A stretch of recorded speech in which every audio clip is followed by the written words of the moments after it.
I drive my rental car from downtown Billings to a 4-story house far outside of town, perched up on a hill, where the man inside can view anything that might come at him. Telescopic observation of the world outside. Mountains, plains, escape routes to everywhere in Montana and beyond. The man I'm here to see has avoided me for a long time. Passive avoidance. I've come to Billings from my home in Washington, D.C., talked to his daughters, his ex-wife, caseworkers. Returned again. I know the town now, some of the police, some of the prosecutors, advocates, hotel workers, and even the printer whose wife runs a basement museum dedicated to women. And now, finally, on this maybe my 3rd visit, he's agreed to see me. I talk to a lot of people who don't want to talk to me.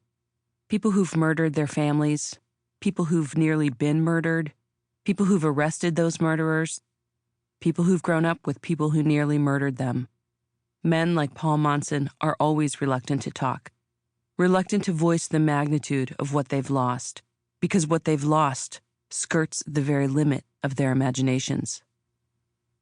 When I arrive, I hear shuffling inside the house and think for a moment that Paul won't answer, that he's changed his mind about the interview. I've been in Billings for several days already. He knew I was coming.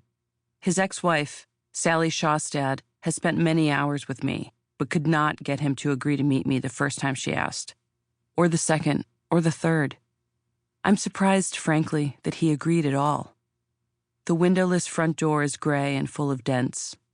Finally, the door opens. Paul barely looks at me. He's a little hunched over, white hair receding, face drawn. He looks his age, early 60s. Paul opens the door wider, gestures me inside without meeting my gaze.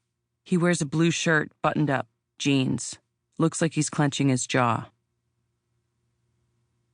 The house, which Paul built himself, has a just-moved-in feel to it. Not much decoration, opened boxes here and there in a couple of corners. A telescope points toward the carpet like it's resigned its mission. Mountains dominate the view outside. Paul is reserved, quiet, meticulous. We sit at his dining room table and he runs his fingers along the smooth edge, watching his own hands. The table is covered in piles of paper. I make an offhanded comment about my rental car, and it sets us on a safe course.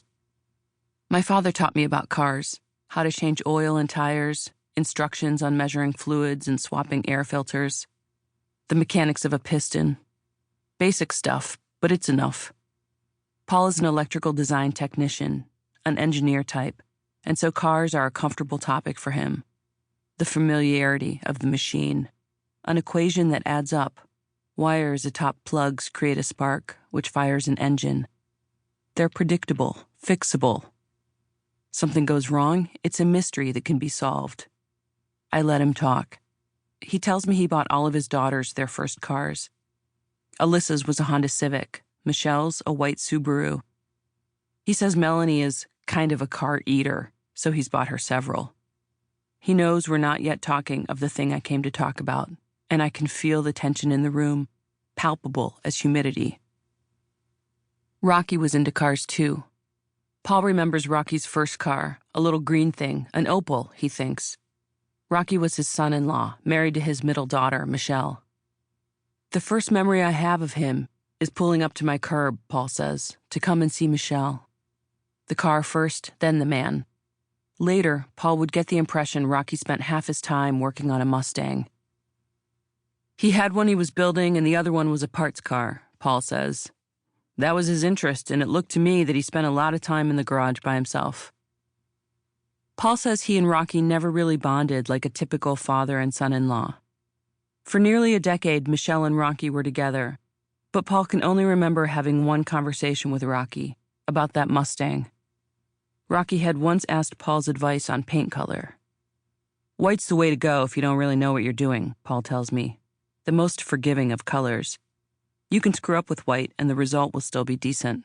White's a color all by itself, he says.